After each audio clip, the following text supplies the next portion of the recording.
करेगा कौन, कौन लोग होंगे, टीम बेस्ड की हम बात कर रहे हैं, कौन सी वो टीम होगी, उन टीम में कौन कौन लोग शामिल होंगे, ये समझना हमारे लिए नहायत ज़रूरी है। और स्क्रीन पे आप देख रहे होंगे मैंने ये लिखा है structure of e assessment centres. ये बहुत सारे अलग अलग सेंटर हैं जो सारी ई असेसमेंट की एंटायर प्रोसीडिंग को इसको अंजाम देंगे। सबसे टॉप पे और जो सबसे ज्यादा शक्तिशाली है, जिसके पास सबसे ज्यादा पावर है, वो है नेशनल ई असेसमेंट सेंटर। इसको हम शॉर्ट में एनईएसी या एनईसी भी बोल सकते हैं अपनी चर्चा के दौरान। ये वर्तमान में दिल्ली में स्थित है, headed by the principal chief commissioner है। इस एनईसी या एनईएसी के तहत 8 अलग अलग रीजनल सेंटर होंगे, रीजनल ई असेसमेंट सेंटर, जिनको हम शॉर्ट में आरईसी या आरईएसी बोल सकते हैं। वर्तमान में ये दिल्ली, मुंबई, चेन्नई, कोलकाता, अहमदाबाद, पुणे, बेंगलोर, हैदराबाद, 8 जगह ये स्थित है। हर आरईएसी के तहत फर्दर फिर 4 यूनिट होंगी। वो 4 कौन सी यूनिट होंगी? Assessment unit, verification unit, technical unit और रिव्यू यूनिट। इन सब का अपना अपना काम होगा, इनका अपना अपना रोल होगा। क्या वो काम करेंगे, कैसे असेसमेंट करेंगे, कौन करेगा,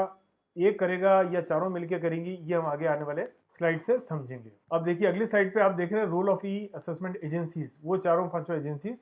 4 तो नीचे वाली, फिर आरईसी और फिर एनईसी, इनका सबका क्या क्या रोल है वो मैं बताने की कोशिश करूंगा। एनईएसी और एनईसी, जैसा कि मैंने आपको बताया, ये एक नोडल एजेंसी है। ये वो फोकल पॉइंट है, ये सेंट्रल पॉइंट है जिसके माध्यम से सब तरह की कम्युनिकेशन की जाएगी। असेसिंग ऑफिसर असेसमेंट यूनिट से कर रहा है तो भी, अलग अलग यूनिट असेसमेंट सेंटर से कर रही है तो भी, कोई भी तरह के कोई भी कम्युनिकेशन होगा वो सारे एनईएसी के थ्रू पास ऑन होंगे, राउट होंगे। मैं आज चाहूँ कि असेसमेंट यूनिट को डायरेक्टली कुछ बोल दूं, असेसमेंट यूनिट चाहे कि मेरे को कुछ कम्युनिकेशन डायरेक्ट कर ले, टेक्निकल यूनिट मेरे से कुछ पूछ ले, ये संभव नहीं होगा। सारे काम एनईएसी एनईसी के थ्रू होंगे। हमें उन्हीं को ही लिखना पड़ेगा, बोलना पड़ेगा, एड्रेस करना पड़ेगा, और ये सब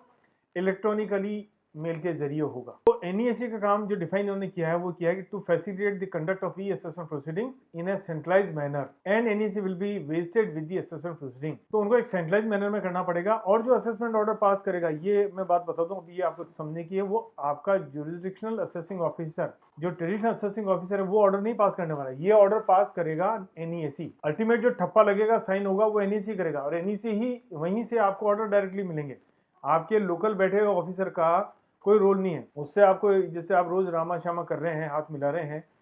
वो संभव नहीं होगा। तो साथियों अब हम समझते हैं कि जो बहुत सारी यूनिट्स हमने देख ली, हमने देखा 4 तो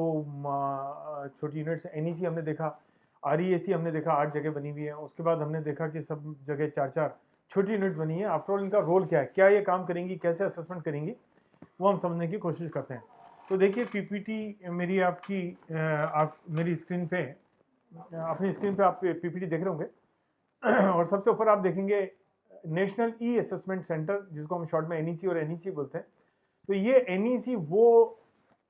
सेंट्रल पॉइंट है या वो नोडल एजेंसी है जिसके थ्रू सारा कम्युनिकेशन होगा। कोई भी कम्युनिकेशन कहीं से भी रिसीव हो रहा है, आ रहा है, जा रहा है, चाहे वो असेसी से लेके असेसमेंट यूनिट के बीच में हो, चाहे टेक्निकल यूनिट से लेके असेसमेंट यूनिट के बीच में हो, चाहे इन असेसमेंट यूनिट का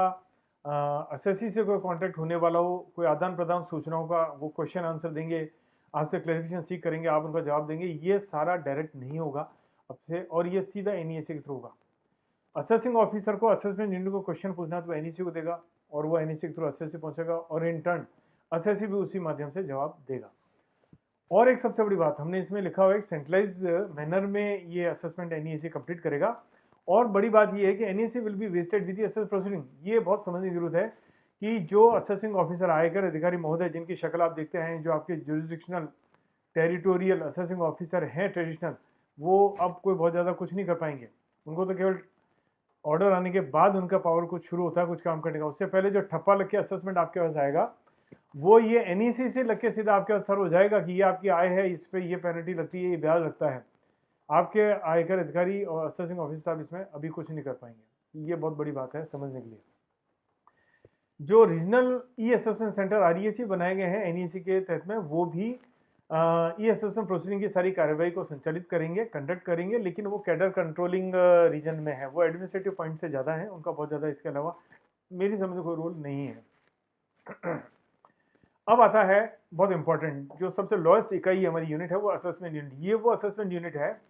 जो फाउंडेशनल वर्क आपका करेगी, जो असेसमेंट कहाँ करने का जो काम है बेसिक, वो ये करेगी। लेकिन वो कैसे करेगी कि उसके पास सभी तरह की सूचनाएं एकत्र होके आ जाएंगी, जब वो उनको मांगने की जरूरत तो मांग लेंगी, और सब सारा इंफॉर्मेशन मटेरियल उनके पास होगा असेसमेंट के पास, तो उसका एक एनालिसिस करके वो असेसमेंट कर देंगी। कैसे करेगी फ्लो चार्ट हम ये आगे समझेंगे अगली स्लाइड के थ्रू। अभी मैं केवल अलग यूनिट का एक लिमिटेड क्या रोल रहने वाला है वो मैं डिस्कस कर रहा हूँ। अगली यूनिट है वेरिफिकेशन यूनिट। आपको मालूम है असेसमेंट ऑफिसर अभी ह्यूमन एक ब्रेन करता है, हमारा jurisdictional assessing officer traditional assessment में करता है, और वो कोई सब विधियों का ज्ञाता नहीं होता है। उसके सामने हर तरह के अलग अलग टेक्निकल मामले आते हैं। अगर आपने मकान बनाया, फैक्ट्री बनाई है, और उसके अंदर आपका कितना एस्टिमेटेड कॉस्ट इनकर होनी है, आपने बुक्स ऑफ अकाउंट्स में सही कॉस्ट जमा भी किए कि नहीं किए, ऐसा तो नहीं 2 नंबर का पैसा आपने वहाँ लगा दिया। तो आपको जैसा कि मालूम है कि डिपार्टमेंट का अपना एक वैल्यूएशन सेल बना हुआ है और असेसिंग ऑफिसर को अभी वर्तमान में लगता है कि मुझे एक्सपर्ट ओपिनियन की ज़रूरत है, क्योंकि मुझे उस कंस्ट्रक्टेड जो असेट है उसका वैल्यूएशन एस्टिमेट कराना है, वैल्यूएशन करवाना है, कितनी कॉस्ट लगी है ये अगर मुझे एस्टिमेशन कराना है तो वो रेफर कर देगा सीधा डिस्ट्रिक्ट वैल्यूएशन ऑफिसर को, और वहाँ से एस्टिमेट आ जाएगा। अब उस पर डिसीजन वो असेसिंग ऑफिसर लेगा। इसी तरह से अगर मान लो उनके पास टेक्सटाइल इंडस्ट्री का केस है, सीमेंट इंडस्ट्री का केस है, उनकी जो पिक्युलरिटीज़ हैं, उनके जो टेक्निकल एस्पेक्ट हैं, जरूरी नहीं हर असेसिंग ऑफिस समझे, कई बार मेडिकल लाइन हॉस्पिटल का है, डॉक्टर का केस है, ऐसे बहुत सारे सब्जेक्ट होते हैं। तो अब उन्होंने एक नया कंसेप्ट डाला है वेरिफिकेशन यूनिट, और उस वेरिफिकेशन यूनिट में अगर वेरिफिकेशंस आपको करवाने हैं, मैं रुकूंगा यहाँ पे, एक थोड़ा गड़बड़ हो गया है मामला, इसलिए मैं यहाँ से इसको ब्रेक कर रहा हूँ।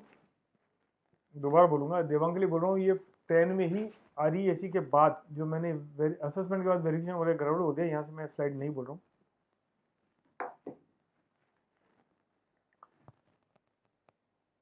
असेसमेंट यूनिट के बाद जो नेक्स्ट यूनिट आती है वो है वेरिफिकेशन यूनिट। वर्तमान में आप देखते हैं कि जब असेसिंग ऑफिसर के सामने अपीयर होते हैं, कोई अपना क्लेम रखते हैं, उदाहरण के लिए आप सेक्शन 54 या 54F में कैपिटल से बचने के लिए आप कहते हैं कि साहब मैंने तो गिवन टाइम पीरियड में एक नया मकान, जो 3 साल में मुझे कानून कहता है 54F में कि प्रॉपर्टी के ट्रांसफ़र के 3 साल में आप नया मकान बना लीजिए, और रिहायशी मकान बना लीजिए, मैंने बना लिया है और उसका मैं क्लेम यहाँ पे ले रहा हूँ, तो क्लेम आपसे कर रहा हूँ, तो उसको आप अलाउ कर दीजिए। अब असेसिंग ऑफिसर को ये मालूम नहीं है कि वाकई आपने कुछ कंस्ट्रक्शन करा कि नहीं कराया, और करा तो मकान है, दुकान है, कॉमर्शियल है, क्या पीरियड है, कब आपने कंस्ट्रक्शन किया, ये सब बातें वेरीफाई उसको करने की ज़रूरत होती है, और इसके लिए वो अपने असेसिंग ऑफिसर को अपॉइंट कर देता है। तो असेसिंग ऑफिसर ऐसे में वेरिफिकेशन का काम करता है। तो ये एक तरह से वेरिफिकेशन यूनिट हो गया, उसका जो इंस्पेक्टर है। कई बार ऐसा होता है कि किसी कैश कैटेगरी एग्जामिनेशन में जहाँ सेक्शन 68 में असेसी को जवाब देना होता है, उसको सब्सटेंशिएट करना पड़ता है अपना कैश क्रेडिट का अमाउंट जो उसके बुक्स में जमा है कि उसका नेचर एंड सोर्स क्या है, वो बोनाफाइड रिसीप्ट है, वो थर्ड पार्टी का पैसा है। तो असेसी उसको सपोर्ट करने के लिए उस कैश कैटेगरी के कंफर्मेशन फाइल करता है। उस कंफर्मेशन पे असेसिंग ऑफिसर आंख मीच के नहीं बैठ सकता, उसको उसका वेरिफिकेशन करने की जरूरत है, और वो भी क्रॉस वेरिफिकेशन। तो असेसिंग ऑफिसर डायरेक्टली उस कैश क्रेडिटर को उस कंफर्मेशन को भेजेगा और उससे काउंटर साइन करके मंगवाएगा। तो इसी तरह बुक्स ऑफ अकाउंट्स आप प्रोड्यूस कर रहे हैं, आपका प्रोडक्शन रिकॉर्ड प्रोड्यूस कर रहे हैं, सब्सिडी रिकॉर्ड प्रोड्यूस कर रहे हैं, बहुत सारी बातें हैं, या कोई विटनेसेस हैं जिनके बयान लेने हैं, या कैश क्रेडिटर के मैटर में ही असेसिंग ऑफिसर को लगता है कि नहीं मुझे इसके बयान लेने ज़रूरी हैं। तो ये सब वो मामले हैं जहाँ पे वेरिफिकेशन की जरूरत पड़ती है। अब तक के ट्रेडिशनल असेसमेंट प्रोसीडिंग्स में ये सारा काम असेसिंग ऑफिसर खुद और कुछ एजेंसीज का सहारा लेके करता है, लेकिन अब उन्होंने आगे से एक नई स्पेशलाइज्ड यूनिट वेरिफिकेशन यूनिट तैयार कर दी है, जिसके अंदर इसको समझने वाले लोगों को डिप्यूट किया गया है, जो सभी तरह के आने वाले वेरिफिकेशंस को जब भी उनको रेफर होगा मैटर, वो उसको करके अपनी रिपोर्ट वापस देंगे। कैसे क्या करेंगे वो फ्लो चार्ट मैंने जैसे आपको बताया आगे हम डिस्कस करेंगे। साथियों एक और नई यूनिट आ गई है, टेक्निकल यूनिट, जो हम बार बार बात कर रहे हैं कि डिपार्टमेंट के अंदर एफिशिएंसी बढ़ेगी, लिटिगेशन रिड्यूस होगा, उनकी कॉस्ट कम होगी, कंसिस्टेंसी ज़्यादा रहेगी, एक ही लीगल इश्यूज़ पे उनका एक जैसा व्यू सारे कंट्री में रहेगा। उसके लिए एक नई टेक्निकल यूनिट उन्होंने डाली है। असेसिंग ऑफिसर, जैसा कि मैंने पहले भी बताया आपको कि वो सारी विधियों का ज्ञाता नहीं है, अंतर्यामी नहीं है, उसको सब चीज़ों की नॉलेज नहीं है, वो ह्यूमन है उसकी नॉलेज का दायरा बहुत लिमिटेड है। समय समय पर उसको भी ज़रूरत मिल सकती है कि वो कोई एडवाइस ले, वो लीगल एडवाइस उसको लेने की ज़रूरत पड़ सकती है, किसी अकाउंटिंग मैटर पे, फॉरेंसिक पे, वैल्यूएशन पे जैसा अपन ने बताया, ट्रांसफर प्राइसिंग मैटर है, डाटा एनालिसिस, इन सभी सब्जेक्ट पे उसको जब जब जरूरत पड़ेगी तो वो वैल्यूएशन वो टेक्निकल यूनिट्स को रेफर कर सकता है। टेक्निकल यूनिट्स में जैसा कि इसके फंक्शन से लग रहा है कि it will comprise of various technical persons, ऐसे लोग होंगे जो अपने सब्जेक्ट को समझ सकते हैं। आपने कोई डिसीजन उनके सामने साइड किया, उस डिसीजन का क्या काउंटर डिसीजन है, या वो गलत किया सही किया, तो वो उसको रेफर कर पाएगा। या आपने कोई सिग्नेचर में उसको डाउट हो रहा है, या किसी एंट्री को बोगस एंट्रीज आपने कर दी है, आपने टेम्परिंग करी रिकॉर्ड के साथ में, असेसिंग ऑफिसर को लगता है कि मुझे उसका फॉरेंसिक एग्जामिनेशन करा लेना चाहिए, तो वो टेक्निकल यूनिट की मदद ले सकता है और वो अपनी राय देंगे। उस राय को फिर प्रोसीजर के हिसाब से इस्तेमाल किया जाएगा असेसमेंट कंप्लीट करने में। और एक लास्ट और एक नई सी चीज़ वो है रिव्यू यूनिट। अभी तक आपने देखा होगा कि रिव्यू का काम जो है वो बहुत लिमिटेड लोग कर सकते हैं। कौन कर सकता है? असेसमेंट कंप्लीट होने के बाद तो कर सकता है कमिश्नर, धारा 263 सेक्शन 263 में जब सुपरवाइजिंग कमिश्नर उस असेसिंग ऑफिसर के ऊपर जो उसका सीनियर है उसको लगता है कि जो असेसमेंट ऑर्डर इस असेसिंग ऑफिसर ने पास किया इसमें कुछ गड़बड़ है, और उसको लगता है कि इन्होंने कुछ गड़बड़ की है, कोई पैक्ट असेसिंग ऑफिसर असेसिंग हो चुका है और पैक्ट हुआ या नहीं हुआ, लेकिन उसका ऑर्डर जो है गलत लगता है। और लॉ ये कहता है कि अगर वो assessment order erroneous and prejudicial to the interest of the revenue है, कोई एरर है या वो इनकम टैक्स डिपार्टमेंट के हितों के विरुद्ध है, तो वो उसमें 260 कार्रवाई गिवन टाइम पीरियड में कर सकता है, उस असेसमेंट को कैंसिल कर सकता है, सेटिसाइड कर देगा। सेटिसाइड से मतलब क्वैश, और वापिस कहेगा भाई इन लाइन पे आप नया सा असेसमेंट करो, तो वो क्या होगा कि आपका जो पैक किया वो फेल हो जाएगा। दूसरा एक रिव्यू का थोड़ा सा एग्जांपल जब है कि जब हमारा असेसमेंट चल रहा है और मुझे लगता है कि नहीं, मुझे अपने हायर ऑफिसर से मुझे इस मैटर को रेफर करना है, ये जो वर्तमान असेसिंग ऑफिसर है ये मेरे लिए फेयर नहीं है और मुझे अप्रीहेंशन है मेरा कुछ ये गड़बड़ कर सकता है एक पर्टिकुलर पॉइंट पे, ये मेरी बात नहीं मान रहा, जबकि मैं कानून सम्मत बात उसके सामने कर रहा हूँ। तो आपके पास धारा 144 से 144A में एक अभी प्रावधान दिया है जिसमें आप इसको मैटर को ज्वाइंट कमिश्नर जो उसका सीनियर होता है असेसिंग ऑफिसर उसको रेफर करवा सकते हैं और उस पर उसकी गाइडेंस मांग सकते हैं। जो गाइडेंस वो देगा वो आप उसके सामने अपीयर हो सकते हैं और अपने सबमिशन उसको दे सकते हैं। अगर ज्वाइंट कमिश्नर आपकी बात से सेटिस्फाइड है या जिस तरह से भी उसकी राय बनती है वो एक बाइंडिंग डायरेक्शन असेसिंग ऑफिसर को देगा और असेसिंग ऑफिसर की फिर जिम्मेदारी रहेगी कि वो असेसमेंट उसी तरह से करे। ये वर्तमान व्यवस्था है, लेकिन अब इन्होंने साइमल्टेनियस रिव्यू का एक कांस्टेंट प्रोसीजर नया चालू करने का इसमें मैकेनिज्म डाला है और वो मैकेनिज्म डालने के लिए उन्होंने एक रिव्यू यूनिट डाली है जो अलग अलग स्टेज पे असेसमेंट प्रोसीजरिंग के दौरान होने वाले अलग अलग अवसरों पे उनको ड्राफ्ट असेसमेंट और या असेसमेंट जो भी ड्राफ्ट स्टेज पे हैं किसी पे भी वो उनको भेजे जाएंगे और उनके कमेंट्स इनवाइट किए जाएंगे, वो उसका रिव्यू करेंगे और अपने सजेशन भेजेंगे जिनका इस्तेमाल असेसमेंट यूनिट असेसमेंट को बनाने में करेगा और जिसको बाद में एनईएसी भी कंसिडर करेगा। तो ये मोटा मोटी मैंने अब तक को सारा बताया कि अलग अलग जो एजेंसी से इन्वॉल्व हैं इस सारी कार्यवाही में ई असेसमेंट प्रोसीडिंग्स में वो क्या क्या काम करेंगे, उनके रोल क्या रहेंगे और उनका अधिकार क्षेत्र क्या है। अब जिसका हम इंतजार कर रहे हैं वो क्षण आ गया है। अब ये प्रोसीजर फॉर ई असेसमेंट कैसे चलेगा, फ्लो चार्ट क्या होगा, कौन कब क्या करेगा, कैसे असेसमेंट होगा, टीम बेस्ड है तो इतने सारे लोग रखे हैं, बहुत सारे दिमाग शामिल हो गए, तो कैसे क्या काम करेंगे। तो देखिए आप अपनी स्क्रीन पे देख पा रहे हैं, सबसे पहले एनईसी केसेस को सेलेक्ट करेगा कि ये केसेस वो हैं जो फिट हैं ई असेसमेंट के लिए, क्योंकि वही इसमें आ पाएंगे, हर केस इसमें आ नहीं पाएगा। सिलेक्शन करने के बाद NEC section 143 with in bracket 2 subsection 2 में आपको नोटिस जारी करेगा। अभी वर्तमान में आप देख रहे हैं कि आपका भी स्क्रूटनी सिलेक्शन जब होता है किसी कास्ट से हो या किसी भी सिस्टम से हो, चाहे वो लिमिटेड के लिए हो चाहे फुल स्क्रूटनी के लिए हो, एक नोटिस 143(2) में समयबद्ध सीमा में आना जरूरी है। मैं बस एक जानकारी के लिए बता दूं कि लॉ की रिक्वायरमेंट ये है कि अगर आपके रिटर्न जिस फाइनेंशियल ईयर में आपने फाइल किया है उस फाइनेंशियल ईयर के खत्म होने के 6 महीने के अंदर अंदर असेसिंग ऑफिसर को जो ट्रेडिशनल हो और या फिर अभी ये असेसमेंट आ गया तो एनईएसी को आपको मैंडेटरीली एक नोटिस 143(2) में जारी करना पड़ेगा। अगर किसी कारण से वो नोटिस इश्यू नहीं हो पाया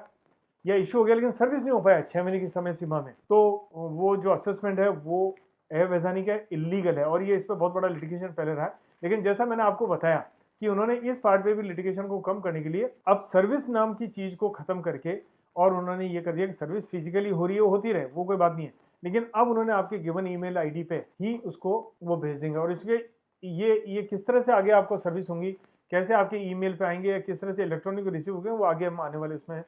स्लाइड्स पे डिस्कस करेंगे। तो मैं ये कह रहा था कि आपको केसेस का सिलेक्शन एनईसी करेगा, करने के बाद ये सेक्शन 143(2) का नोटिस जारी करेगा, और जारी करने के बाद 15 दिन के अंदर अंदर उसका एसएससी को जवाब देना जरूरी है। देखिए मैंने क्लॉज का भी हवाला दिया है, इसमें क्लॉज 5 रोमन 1 है, क्लॉज 5 रोमन 2 है, आप इनको पढ़ सकते हैं। अब यहाँ टर्म लिखा है विद इन 15 डेज, मतलब 15 दिन का मतलब 14 दिन में आप जवाब दे दीजिए, 15 दिन भी पूरे नहीं होंगे।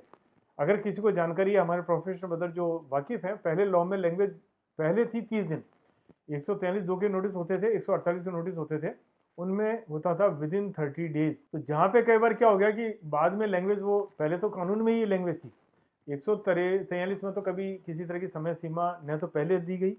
आज भी ये जब ये असेसमेंट आया तब भी कोई समय सीमा नहीं दी गई है, ये तो केवल स्कीम में डाला गया है। वो एक क्वेश्चन मैंने उठाया है कि क्या इसी तरह से धारा 148 में एक समय सीमा पहले से दी गई थी, उसमें तो कानून में ही शामिल था कि not less than 30 days notice देना है, बाद में उन्होंने परिवर्तन करके ये कर दिया कि ऐसा समय जो असेसिंग ऑफिसर ठीक समझे उसमें नोटिस दे दे। इसी तरह से धारा 148 के नोटिस जब आपको प्राप्त हैं, जैसा मैंने अभी आपको बताया था कि एस्केप्ड असेसमेंट होते हैं, यानी कि पुराने सालों की आय जो किसी कारण से असेस होने से रह गई, तो एओ को यह अधिकार होता है कि पिछले 6 साल से लेकर 16 साल अलग अलग प्रावधानों में अलग अलग लिमिट दे रखी है, उसमें उन पुराने जो असेसमेंट भले ही कंप्लीट भी हो गए हों, चाहे स्क्रूटनी में कंप्लीट हुए हों चाहे वैसे हुए हों, उनको खोलने का अधिकार असेसिंग ऑफिसर के पास रहता है। तो उसके तहत जो सेक्शन 148 के नोटिस प्राप्त होते हैं, तो वहाँ पे तो कानून में ही उन्होंने ये कह रखा है कि उसके तहत जो आप रिटर्न मांगेंगे एसएससी से धारा 148 के नोटिस के जवाब में, तो उसमें पीरियड आपको देना पड़ेगा नॉट लेस देन 30 डेज। अब देखिए नॉट लेस देन 30 डेज का सीधा मतलब क्या है कि 30 दिन तो क्लियर कट देने पड़ेंगे आपको। 30 दिन तो मतलब ये नहीं कि आप 29 या 28 में हमसे उम्मीद कर लें, लेकिन उसके पलट यहाँ जो देखेंगे वो लिखा है विद इन, स्कीम में लिखा है विद इन 15 डेज, मतलब 15 दिन भी पूरा होने के पहले पहले आप ले लें। चलिए, तो ये एक मैं इसलिए हाईलाइट कर रहा हूँ कि हमें ध्यान देना पड़ेगा कि 15 दिन में हम उसका जवाब दे दें। हालांकि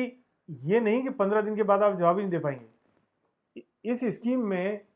अभी कोई इसका डिटेलिंग दी गई कि 15 दिन में अगर कोई एसएससी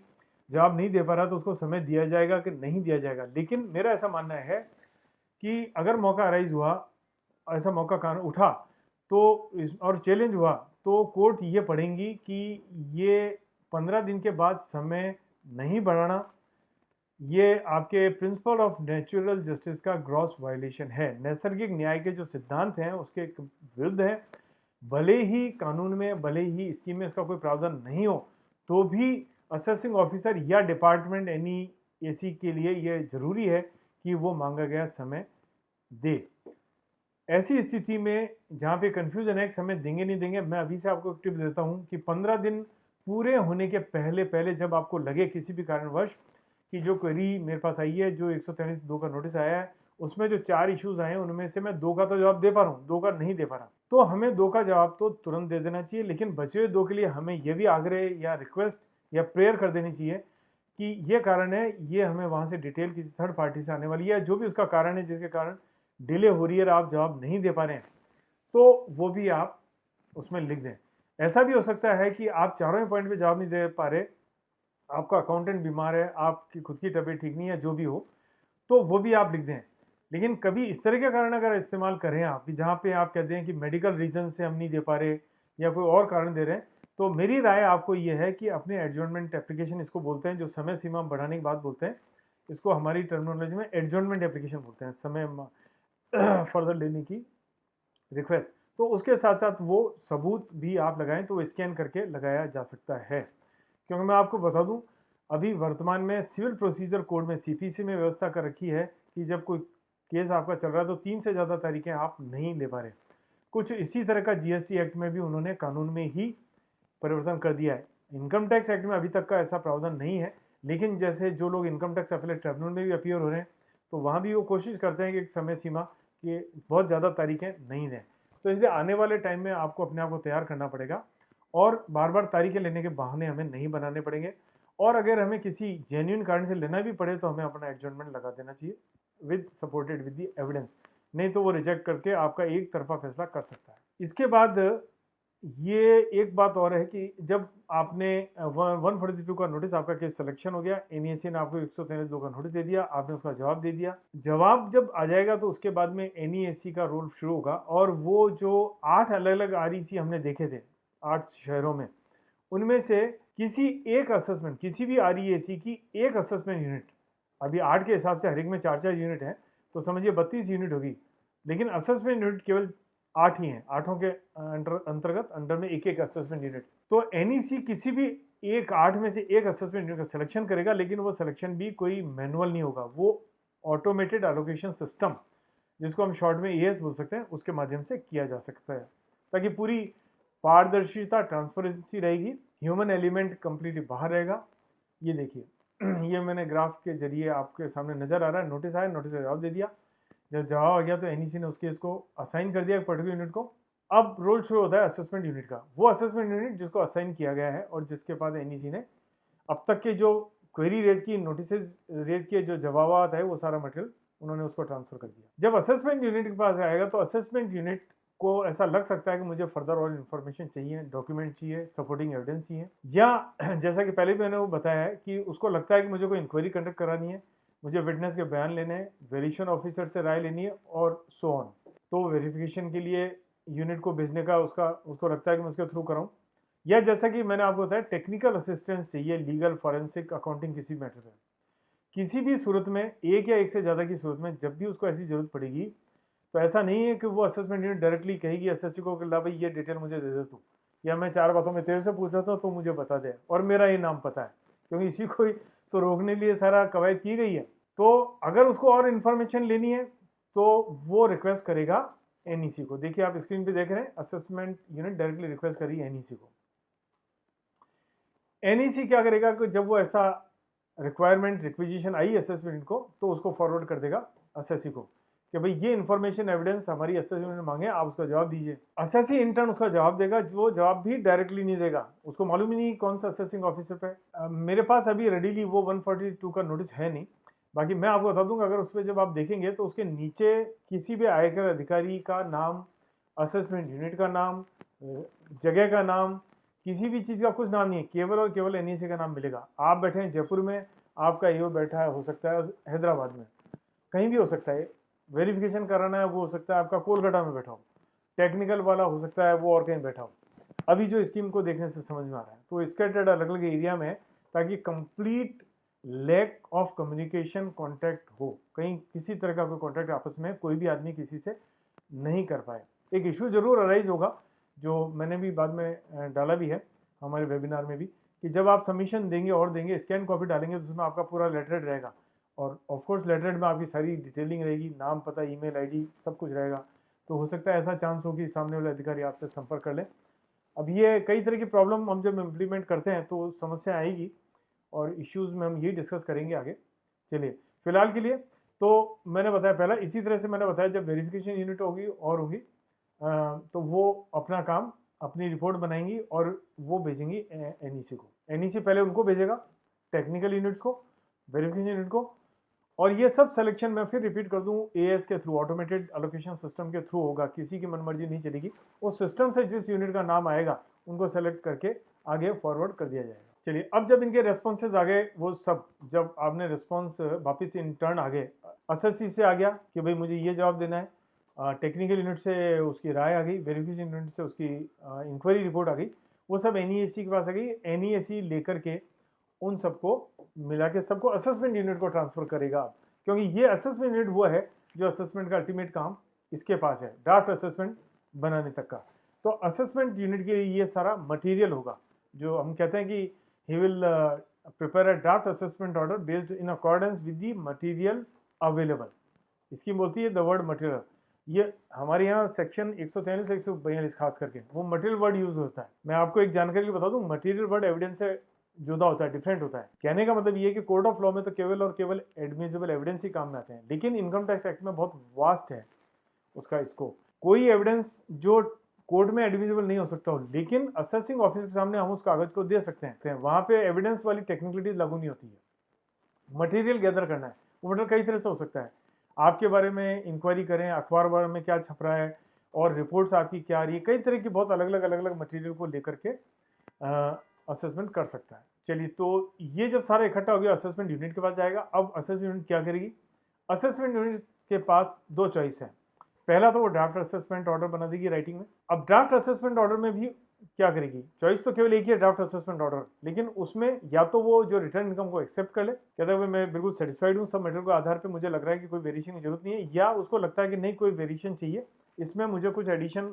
लगता है करने पड़ेंगे, तो वो मॉडिफिकेशन करेगा। अब देखिए, जब ड्राफ्ट असेसमेंट ऑर्डर बना देगा तो वो असेसमेंट यूनिट डायरेक्टली असेसी को नहीं देगा, वो भेजेगा एनईएसी को उस ड्राफ्ट असेसमेंट ऑर्डर को, क्योंकि डायरेक्ट कॉन्टैक्ट आपका खत्म है दोनों असेसी और असेसिंग ऑफिसर का। अब देखिए, जब ड्राफ्ट असेसमेंट ऑर्डर आ गया एनईएसी के पास में, तो उसका क्या रूल है। एनईएसी के पास अलग अलग ऑप्शंस हैं, मैंने आपको जैसे बताया ये लास्ट वर्ड है, एनईएसी के पास पावर है पूरी असेसमेंट का, फाइनल वर्ड यही कहेगा, सबकी सुन लेगा लेकिन ऑर्डर एनईएसी करेगा। एनईएसी के पास पहली दफा में फर्स्ट स्टेप में या पहला ऑप्शन, जब ड्राफ्ट असेसमेंट ऑर्डर आया और वो सेटिस्फाइड है एनईएसी, तो उस असेसमेंट को फाइनलाइज कर देगा, वो कुछ भी नहीं करेगा, फाइनलाइज कर देगा, असेसी कंसर्न के ऊपर उसकी कॉपी सर्व कर देगा असेसमेंट ऑर्डर की। अगर उसमें लगता है कि नहीं पेनल्टी इनिशिएट करनी है तो उसका नोटिस भी सर्व कर सकता है। उसमें एडिशंस हुए या डिलीट जो भी एडिशंस हुए हैं और कंसिक्वेंट दोज एडिशंस, जो वेरिएशन रिटर्न इनकम के मुकाबले हुआ है, उससे अगर फाइनली कोई टैक्स आपका पेबल या रिफंडेबल निकल के आता है तो उसकी भी सूचना या डिमांड नोटिस एनईसी जारी करेगा। ये है पहला स्टेप। सेकंड स्टेप क्या है, सेकंड स्टेप ये कि एनईसी को लगता है कि नहीं मैं इससे सेटिस्फाई नहीं हूँ ड्राफ्ट असेसमेंट ऑर्डर से, मुझे ऐसा लगता है कि असेसी को एक मौका और देना चाहिए, जो असेसिंग ऑफिसर ने एडिशन इसमें डाल दिए हैं, मैं एक बार नैसर्गिक न्याय के सिद्धांतों का पालन करते हुए, to observe the principle of natural justice, I must ask the assessee giving the assessee an opportunity, then AC will issue a show cause. तो वो आपको एक कारण बताओ नोटिस, शो कॉज नोटिस जारी करेगा कि लुक असेसी आपको ये मॉडिफिकेशन ड्राफ्ट असेसमेंट ने सजेस्ट किया, ड्राफ्ट यूनिट ने, ड्राफ्ट असेसमेंट ऑर्डर में असेसमेंट यूनिट ने ये सजेस्ट किया। जब असेसी के पास वो शो कॉज नोटिस आएगा तो असेसी को राइट है उसका रिप्लाई दे दे, वो रिप्लाई जब एनईएसी के पास आएगा तो एनईएसी वापस उसको ड्राफ्ट उसको असेसमेंट यूनिट को भेजेगी जिसने ड्राफ्ट असेसमेंट ऑर्डर भेजा। असेसमेंट यूनिट उस रिप्लाई को कंसीडर करेगी, कंसीडर करके फिर उसको अगर असेसमेंट को तब्दीली करनी है तो कर देगी, फिर वही पुराना प्रोसेस जारी हो जाएगा, प्रोसीजर कि असेसमेंट यूनिट अब उसी ड्राफ्ट ऑर्डर को बना करके फिर दोबारा से एनईसी को भेजेगा। ये बीच बीच में आप मेरे प्रेजेंटेशन में अपनी स्क्रीन पे देख रहे होंगे कि बीच में आरईसी का भी नाम हो रहा है, तो वो इसलिए कि आरईसी के थ्रू ऑटोमेटिक राउट होकर चल जाएंगे। मुझे ऐसा नहीं लगा कि आरईसी भी कहीं कोई इस मामले में अपना कोई रोल प्ले कर रहा है। अभी तक की स्कीम में सारा काम एनईएसी कर रहे हैं या चारों यूनिट कर रही है या असेसी कर रहा है, पर ये एक वाया मीडिया है तो ऑटोमेटिक इलेक्ट्रॉनिक माध्यम से ये डिस्ट्रीब्यूट होते रहेंगे और कैडर कंट्रोलिंग जैसा मैंने बताया वो रोल करेगा। अब सेकंड ऑप्शन क्या है एनईसी के पास, सेकंड ऑप्शन ये है कि जो दो यूनिट देख ली, पहला तो हमने देखा कि एनईसी खुद उसको फाइनलाइज करेगा, असेसी को सर्व कर देगा ऑर्डर बना करके। दूसरा हमने देखा कि वो असेसी को एक मौका देगा, उसके ऑब्जेक्शंस या क्लैरिफिकेशन लेगा और फिर दोबारा पुराना प्रोसीजर चालू हो जाएगा। थर्ड ये है कि बजाय असेसी को भेजने के एनईसी को ऐसा लगता है कि ड्राफ्ट असेसमेंट ऑर्डर जो मुझे भेजा गया है उसमें कुछ रिव्यू करने की गुंजाइश है, तो जो एक अलग से एक्सपर्ट यूनिट बैठी हुई रिव्यू यूनिट, तो हम उसको भेज दें, तो एनईसी उस ड्राफ्ट असेसमेंट ऑर्डर को रिव्यू यूनिट को फॉरवर्ड कर देगा। जब रिव्यू यूनिट के बाद ये मामला आएगा तो रिव्यू यूनिट क्या करेगा ये अब हमें देखने की जरूरत है। दूसरी ऑप्शन रिव्यू यूनिट के बाद ये हो सकती है कि जब रिव्यू अपना कॉन्करेंस या एक्सेप्टेंस दे देगा एनईसी को, तो अगेन फिर एनईसी के पास ये ऑप्शन है कि एनईसी उसको फाइनलाइज कर दे, जैसा कि हमने पहले देखा फाइनलाइज कर देगी ऑर्डर को और उसको पेनल्टी नोटिस के साथ या बिना उसको असेसिंग ऑफिसर असेसी पे सर्व कर देगी, ये बताते हुए कितना आपका टैक्स पेबल है, रिफंडेबल है। अगर एनईसी को यहाँ भी लगता है कि नहीं ये जो रिव्यू यूनिट से मेरे पास भले ही कॉन्करेंस या उसके एडमिशन के बाद भी आए, उन्होंने मान लिया है, तो भी मेरे को ऐसा लगता है कि एक शोकॉज नोटिस या मौका दिया जाना चाहिए, तो वो उस असेसी को दोबारा एक शोकॉज दे सकती है। शोकॉज देने के बाद असेसी वापस अपना जवाब देगा एनईसी को और एनईसी दोबारा उस जवाब को लेकर के और जो सजेशन किए हैं वो अब असेसमेंट यूनिट को दे देगी। अब वो दोबारा रिव्यू को नहीं देगी, रिव्यू ने तो अपना काम कर लिया, रिव्यू ने अपने सजेशन दे दिए या अभी तक यहाँ पे सजेशन नहीं आया, कॉन्फ्रेंस दे दिए, तो रिव्यू तो आउट ऑफ पिक्चर हो गया। लेकिन चूंकि एनईसी को लगा कि दोबारा मौका देना चाहिए, तो एनईसी ने दोबारा असेसी से उसके क्लैरिफिकेशन ले लिए, एक्सपेंशन ले लिए, वो उन्होंने लेके असेसमेंट यूनिट को ड्राफ्ट ऑर्डर के साथ सर्व कर दिया, ताकि असेसमेंट यूनिट अब दोनों चीज़ों को ध्यान में रखते हुए उनको मद्देनजर अब असेसमेंट ऑर्डर बनाएगा। सेकेंड ऑप्शन जो रिव्यू यूनिट को होगा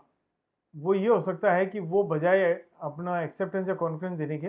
वो अपने सजेशंस दें कि भाई मुझे किन किन पॉइंट्स पे इस ड्राफ्ट असेसमेंट ऑर्डर में परिवर्तन चाहिए। ऐसे सजेशंस वो डायरेक्टली एनईसी को भेजेगा, एनईसी प्राप्त होने के बाद उन सभी सजेशंस को असेसमेंट यूनिट को भेजेगी। अब जब असेसमेंट यूनिट के पास वो सजेशंस आ गए तो देखिए असेसमेंट यूनिट इसके इन टर्न क्या करेगा, एक ड्राफ्ट, फाइनल ड्राफ्ट, यहाँ पे वर्ड आ गया है फाइनल ड्राफ्ट, पहले था ड्राफ्ट असेसमेंट, अब आ रहा है फाइनल ड्राफ्ट असेसमेंट तैयार करेगा और वो एनईसी को भेजेगा, एनईसी फिर एक कॉपी आगे देगा। ये जो प्रोसीजर मैंने बात का बताया जिसके अंदर रिव्यू उन्होंने असेसमेंट ड्राफ्ट ऑर्डर बनाया, ड्राफ्ट ऑर्डर एनईसी को गया, एनईएसी ने थर्ड ऑप्शन एक्सरसाइज किया, रिव्यू को भेजा, रिव्यू ने अपने मॉडिफिकेशन सजेस्ट किए, वो वापस एनईएसी के पास आ गया, एनईएसी ने वापस इंटर्न रिव्यू यूनिट के सजेशंस को लेके असेसमेंट यूनिट को भेज दिया और उस पर असेसमेंट ने फाइनल ड्राफ्ट ऑर्डर बना दिया। इस सारी कार्रवाई के दौरान यहाँ पे आपने देखा होगा असेसी का कोई रोल नहीं रहा, SSC was not a party to this entire episode. तो अब असेसी का रोल यहाँ आएगा जब फाइनल ड्राफ्ट ऑर्डर बन गया तो एनईसी के पास आया, तो एनईसी के पास ऑप्शन क्या है, अगेन एनईसी के पास वही वापिस ऑप्शन हैं। पहला तो एनईसी को लगा कि अब जो फाइनल ड्राफ्ट के ऊपर अब जो फाइनल ड्राफ्ट असेसमेंट ऑर्डर आ रहा है जिसमें असेसिंग ऑफिसर का भी दिमाग चला है असेसमेंट यूनिट का और रिव्यू यूनिट में बैठने वाले ऑफिसर का भी दिमाग है, और वो सब होकर के और अब जो ऑर्डर आ गया है फाइनल ड्राफ्ट वो मुझे लगता है ठीक है, तो एनईसी डायरेक्टली उसको फाइनलाइज करेगी, फाइनलाइज करके और एसएससी पे सर्व कर देगी। वही प्रक्रिया जो मैंने आपको पहले बोली है, चाहे डिमांड पेएबल है, रिफंडेबल है, पेनल्टी वाले मामले, वो सारा हो जाएगा। अगर उनको लगता है कि नहीं ऐसा ठीक नहीं है, एनईसी को अभी भी लगता है कि एसएससी को मौका देना चाहिए, तो वही पुरानी प्रक्रिया एसएससी वापस एनईसी दोबारा एक शोकॉज नोटिस इशू करेगा, उसके ऊपर एसएससी को अधिकार रहेगा कि अपना क्लैरिफिकेशन, एक्सप्लेनेशन, डिटेल्स, एविडेंस जो भी फाइनली फिर दे दे, क्योंकि असेसमेंट कंप्लीट होने जा रहा है एनईसी को, और एनईसी इन टर्न इस सब को लेकर के अब किसको भेजेगा, वापस असेसमेंट यूनिट को भेजेगा। अब वापस किसी रिव्यू यूनिट को या टेक्निकल वेरिफिकेशन को भेजने की जरूरत नहीं है, क्योंकि अब ये मामला केवल और केवल एसएससी और असेसमेंट यूनिट के बीच में, ये टेनिस का जो कोर्ट होता है कि भाई बॉल इधर से वो मार रहा है तो इधर आ रही है, इधर से मारा उधर आ रही है, और यहाँ पे बीच के अंदर कोई एनईसी वाला केवल एक वो आपकी वो जो होती है जाली जो खड़ी होती है वो होती है, और एक वो मने वो करता रहता है, आपको गाइडेंस देता है, वहाँ पे क्या बोलते हैं उसको, वो बैठा रहता है, कुछ इस तरह की सारी प्रक्रिया ये चलती रहती है। Ultimately it should also come to an end. तो अब जो असेसमेंट यूनिट के बाद सारा मटेरियल आ गया, सारी राय आ गई, इधर उधर का सब कुछ हो गया, वेरिफिकेशन, टेक्निकल, एसएससी के कमेंट, काउंटर कमेंट, सब कुछ होने के बाद आ गए, तो एनईएसी उसको एसएससी को कहेगा कि भाई अब आपको और 15 दिन में कोई जवाब देना है, ये मैंने बिल्कुल फाइनल ड्राफ्ट असेसमेंट ऑर्डर बना दिया है। इसका एक वर्ड और होता है revise, final revise draft order, एक वर्ड और उन्होंने यूज़ किया है, रिवाइज फाइनल ऑर्डर। तो रिवाइज ड्राफ्ट ऑर्डर जब भेजेंगे उसको तो कहेगा कि भाई आप फला टाइम में अपना जवाब दे दें। अब यहाँ पे कोई अलग से उन्होंने स्कीम में कोई टाइम 15 दिन, 20 दिन, 30 दिन नहीं बताया, लेकिन ऑफ कोर्स हम समझ सकते हैं it must be A reasonable time limit जो प्रैक्टिकली एसएससी उस पर अपना जवाब देते, क्योंकि अब असेसमेंट कंप्लीट होने की स्टेज में है, तो एसएससी को भी फुल केयर लेते हुए कोई भी लूज एंड नहीं छोड़े, जहाँ जहाँ जो जो पॉइंट्स उसको लगता है कि अभी बच गए, उसके दिमाग में कोई बात रह गई, उसको एप्रीहेंशन है कि मेरी ये बात और कहने से ठीक रहेगा या मैं फर्दर और एविडेंस लगा दूँ। एक बहुत इंपॉर्टेंट बात मैं आपको यहाँ बता दूँ, जो अपील में है, अपीलेट वर्क करते हैं उनको तो मालूम है ही है कि आप पहली अवेलेबल अपॉर्चुनिटी पर यहाँ पे जैसे असेसमेंट यूनिट है, इनको जितना मर्जी हो आप अपने एक्सप्लेनेशन दे दें, अपने सबमिशन दे दें, अपने एविडेंसेस दे दें, अपने नई प्ली लगा दें, अपना विटनेस डाल दें। अगर ये स्टेज निकल गई और बहुत एडिशंस हो गए बड़े छोटे जो भी हैं, और आप पहली अपील में कमीशन अपील के पास हैं, उसके बाद आप ट्रिब्यूनल में हैं, इनकम टैक्स अपील ट्रिब्यूनल में, सेकंड अपील में, उसके बाद आप हाई कोर्ट में, आप ये सोचें कि मेरा जन्मसिद्ध अधिकार है, मैं तो सारी प्रोसीडिंग के दौरान आए दिन नए नए एविडेंस देता जाऊँगा, अपने नए नए मैं सबमिशन देता जाऊँगा, तो मैं आपको बता दूँ कि आप ऐसे एसएससी होंगे वल्नरेबल, जो सबसे खराब एसएससी होंगे, और आपको कहीं कोई फेवर कोई कोर्ट नहीं देने वाला, क्योंकि उनको मालूम है कि आप बहुत लापरवाह, लेथार्जिक टाइप के एसएससी हैं जिनको समय से काम करने की आदत नहीं है। आप जो लॉ अवेडिंग सिटीजन का जो बात होती है ना, वो लॉ अवेडिंग सिटीजन आप नहीं है, आप अपने हितों के विरुद्ध काम कर रहे हैं। बाद में आप एडिशनल एविडेंस देंगे, उसकी प्रक्रिया है, आपको एडमिट कराना पड़ेगा, बाद में आप एडिशनल प्ली ले रहे हैं, नई प्ली ले रहे हैं, बाद में आप एडिशनल ग्राउंड ले रहे हैं, इन सब की प्रक्रिया है। वो अपील वाला कभी हम समझेंगे, आगे आने वाला यूट्यूब वीडियो मैं तैयार कर रहा हूँ जिसमें मैं अपीलेट मैटर में क्या ड्राफ्टिंग होगी, क्या ग्राउंड लेंगे, क्या सावचेती रखनी पड़ेगी, वो मैं डिस्कस करूँगा। तो खैर कहने का मतलब है कि असेसमेंट स्टेज पे ये बिल्कुल फाइनल है, तो असेसी को सारी केयर लेनी चाहिए। अब असेसी अगर जवाब देता है तो बहुत अच्छा, और नहीं जवाब देता है तो एनईसी का राइट है वो ऑर्डर को फाइनलाइज करके नक्की कर देगा। अगर फिर भी खुदा ने खासा बहुत अच्छा रहा, असेसी विजिलेंट है, उसने जवाब दे दिया, फाइनल रिप्लाई दे दिया, तो एनईएसी उसको कंसिडर करके अगेन वो या तो फाइनल कर देगा और असेसमेंट ऑर्डर बना के सर्व कर देगा, डिमांड वगैरह बता देगा, पेनल्टी नोटिस भेज देगा, और नहीं होगा बस ये यहाँ पे एंड है। इसके बाद में ये असेसमेंट का आपका इतिश्री हो गई। ये मेरी पीपीटी में स्क्रीन पे आपको सारी चीज़ें नज़र आ रही है। फ्लो चार्ट और बताते समय हो सकता है कभी कभी मैं ये इसका बटन दबाते समय स्क्रीन में आगे पीछे हो गया हूँ, लेकिन जब आप मेरे को सुनेंगे और इस पीपीटी को देखेंगे तो पूरा फ्लो आपको समझ में आ जाएगा। अब जब ये असेसमेंट कंप्लीट हो गया, वो असेसमेंट कंप्लीट करके उन्होंने डायरेक्टली असेसी के ऊपर सर्व कर दिया, तो ऐसे में ई असेसमेंट के पास जितना इलेक्ट्रॉनिक रिकॉर्ड इकट्ठा हो गया, अब तक की सारी क्वेरीज रेज करी, जवाब आए, एविडेंसेस आए, सपोर्टिंग आए, आपकी टेक्निकल यूनिट की राय आई, आपकी वेरिफिकेशन यूनिट की इंक्वायरी रिपोर्ट्स आई, एवरीथिंग ये सारा इलेक्ट्रॉनिक रिकॉर्ड के रूप में आएगा। अभी आगे हम समझेंगे इलेक्ट्रॉनिक रिकॉर्ड को भी डिफाइन किया स्कीम में, वो क्या होता है। ये सारा जो इलेक्ट्रॉनिक रिकॉर्ड एनईसी के पास रह गया है, इकट्ठा हो गया है, उसको उठा करके अब वो जो जुरिस्डिक्शनल असेसिंग ऑफिसर है उसके पास भेज देगा। तो जब ये आ जाएगा तो फिर अब आप उससे रामाश्यामा कर सकते हैं कि हाँ साहब ये आप ही मेरे असेसिंग ऑफिसर थे, ये ऑर्डर अब हो गया, होने के बाद अब आपके पास आगे का अधिकार अब आपके पास है। अब क्या अधिकार है उस असेसिंग ऑफिसर के पास जो ट्रेडिशनल है, वो ट्रेडिशनल तरीके से अब काम चलने लग जाएगा। अभी तक तो ये वो क्या है, इम्पोजिशन पेनल्टी। अगर उसको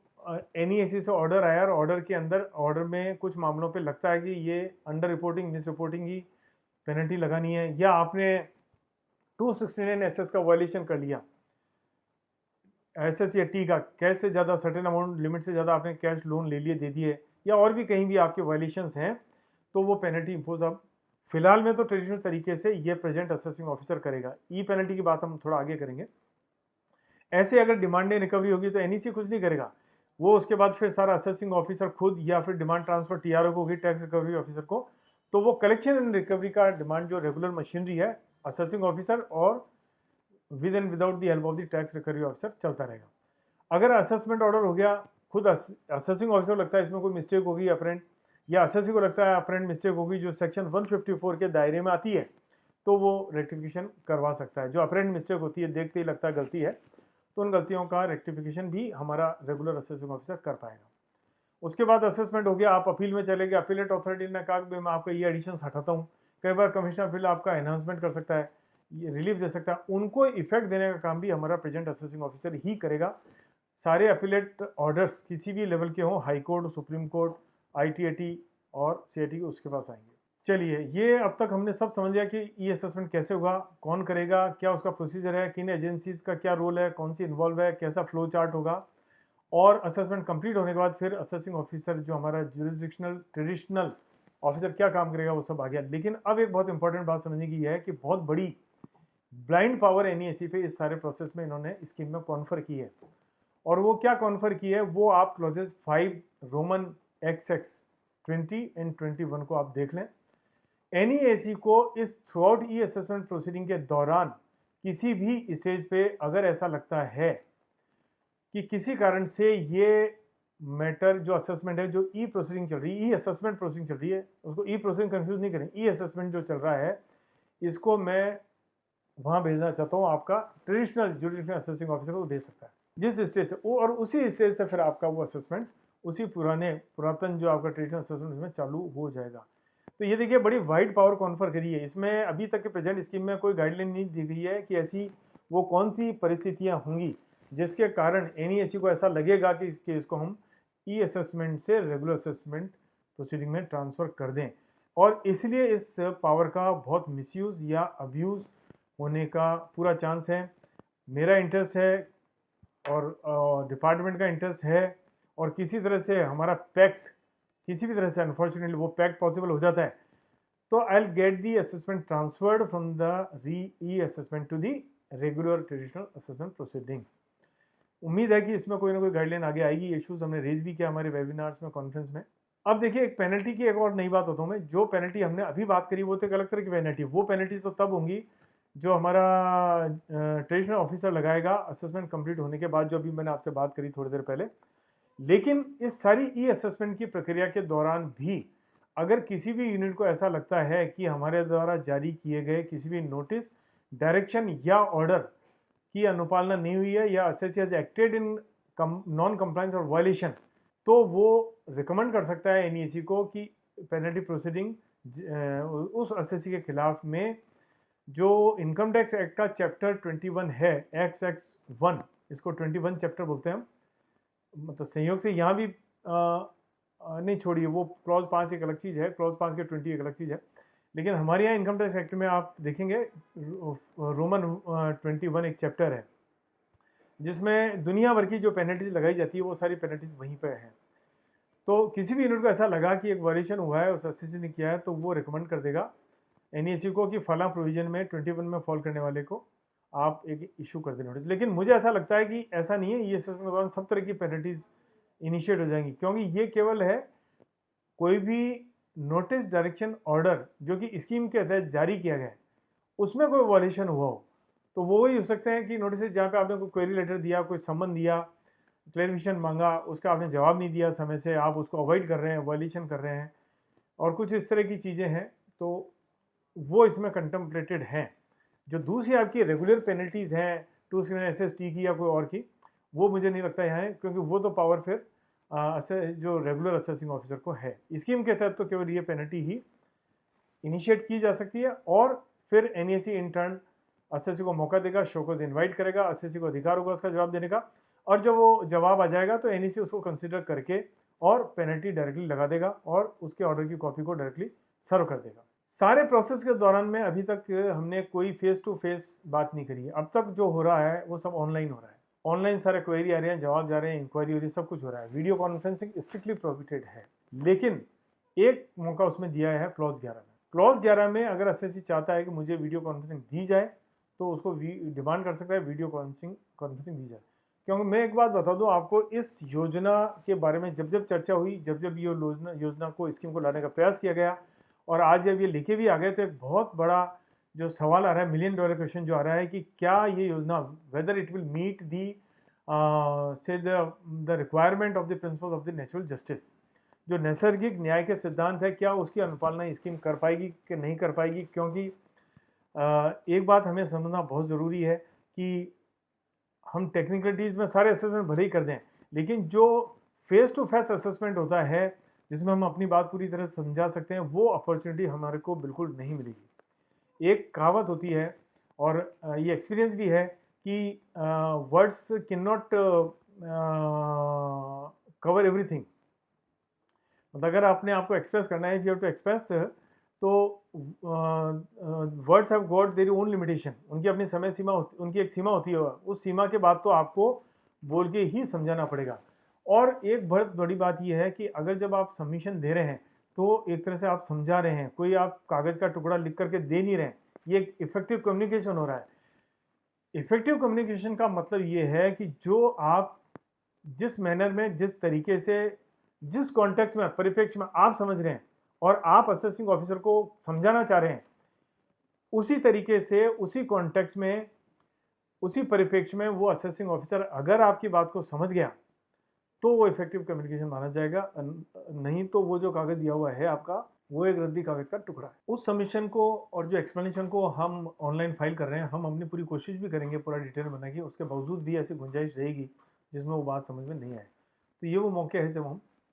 वीडियो कॉन्फ्रेंसिंग का डिमांड कर सकते हैं। और एक बात जो आपको ध्यान हो, तो 4T डिस्कस करते समय मैंने एक 3rd T बोला था, पैक्ट, ये स्ट्रेटेजी। उसमें हमें ये देखना होता है कि सामने वाले के चेहरे पे क्या भाव आ रहे हैं, जिसको हम बोलते हैं फेशियल एक्सप्रेशन। हम कोई बात बोल रहे हैं, आर्ग्यू करते समय हम कोई, या हमारे प्रोफेशनल जो ब्रदर्स हैं आर्ग्यू कर रहे हैं, केस बोल रहे हैं, तो वो वेट करेंगे, इंतजार करेंगे किस तरह का फेशियल रिएक्शन हो रहा है। कहीं ऐसा तो नहीं जज साहब उस बात को लेके इरिटेट हो रहे हो या नाराज हो रहे हो, या वो आर्ग्यूमेंट मैंने दबती जबान से उठा तो लिया पर मुझे नहीं उठाना चाहिए, तो मैं अगली स्ट्रेटेजी, अगला मूव जो होगा उनके चेहरे को देख के करूँगा, या उसकी बॉडी लैंग्वेज क्या है। ये सब बातें साथियों ये कोड क्राफ्टिंग के मैटर हैं। चाहे आप असेसिंग ऑफिस के सामने हो, चाहे आप कमिश्नर अपील हो, किसी भी कोर्ट में हो, कहीं भी हो, आप पर्सनल हियरिंग जहाँ कर रहे हैं, फेस टू फेस हियरिंग कर रहे हैं, तो आपको बहुत बड़ा फायदा सामने वाले आदमी को समझ करके मिलेगा। आपका स्ट्रेटेजिकल मूव फैक्ट अगला क्या रहेगा वो सब इन बातों पे डिपेंड करेगा, लेकिन ये सब संभव जब है जब आपकी ट्रेडिशनल हियरिंग हो और 1 to 1 और फेस टू फेस हियरिंग हो। तो वीडियो कॉन्फ्रेंसिंग का एक मौका उन्होंने दिया है, लेकिन अब ये देखना बाकी है कि किस हद तक ये कारगर हो सकती है। हालांकि स्कीम के क्लॉज 11 में उन्होंने लिखा है कि इसमें एक प्रिस्क्राइब्ड स्कीम होगी, जो प्रोसीजर लेट डाउन है, वहाँ वर्ड्स हैं प्रोसीजर लेट डाउन, तो वीडियो कॉन्फ्रेंसिंग का कोई प्रोसीजर शायद ऐसा लगता है कि सीबीडीटी ने लेट डाउन कर दिया है, प्रिस्क्राइब कर दिया, लेकिन मैं अभी तक उस स्कीम में देख नहीं पाया हूँ, क्योंकि ऐसा प्रोसीजर लेट डाउन करना बहुत ज़रूरी है। अभी हमें ये मालूम नहीं है कि जो हमारा इंटेरोगेटिंग ऑफिसर है या जो ऑफिसर अदर साइड में है, जिस भी यूनिट का है, वो असेसमेंट यूनिट का भी हो सकता है, वो वेरिफिकेशन यूनिट का आदमी हो सकता है जो विटनेस के बयान ले रहा हो, और भी कोई भी हो सकता है जो डिपार्टमेंट की तरफ से है, जो उन्होंने अपॉइंट किया उसको, तो मैं उसका चेहरा देख पाऊंगा क्या? ठीक है, आप मुझे नाम मत बताएं, डिजायरेबल नहीं है उसका मैं नाम जानूं, तो कम से कम मैं उसका फेस देख लूं, और फेस देख करके कम से कम मैं उसके फेशियल रिकग्निशन और बॉडी लैंग्वेज को तो देख पाऊंगा। लेकिन अब साथ साथ ये कि हमारे असेसिस भी जो है हमारे देश में वो कम नहीं है, दाल डाल और पात पात वाली बात है, और अगर आप फेस दिखाने लगे तो वो हो सकता है ये भी देख लें कि फेशियल रिकग्निशन का एक सॉफ्टवेयर लगाएं, उस फेस को देखेंगे हाँ ये आदमी सामने वीडियो कॉन्फ्रेंस में बोल रहा है, और क्यों नहीं मैं उस ऐप पे डाल दूँ और उसको मालूम कर लूँ कि ये फला सज्जन कौन है, कहाँ बैठा है, और मैं फिर वही 30 जो आपका लास्ट है टी उस पैक्ट पे आ जाऊँ। खैर ये सब बातें देखिए चलती रहेंगी। अल्टीमेट इस स्कीम का पर्पस बहुत अच्छा है, बहुत अच्छी स्कीम है, बहुत ट्रांसपेरेंसी रहेंगे, आगे हम इसको फायदे भी देखेंगे। तो अब वीडियो